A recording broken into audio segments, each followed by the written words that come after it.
Hey everyone, Zane here, and today I'm going to show you how to fix PlayStation network error.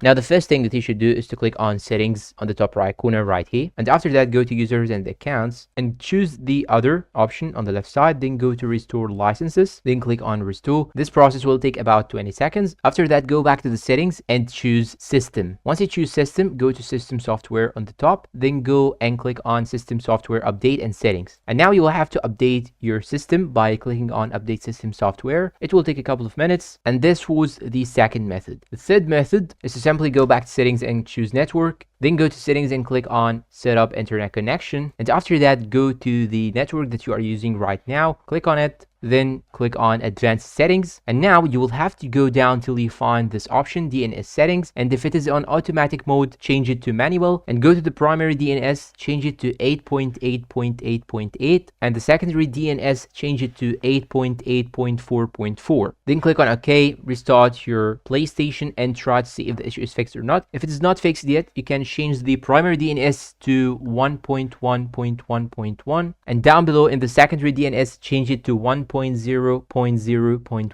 and click on OK, restart your PlayStation, and your problem will be fixed.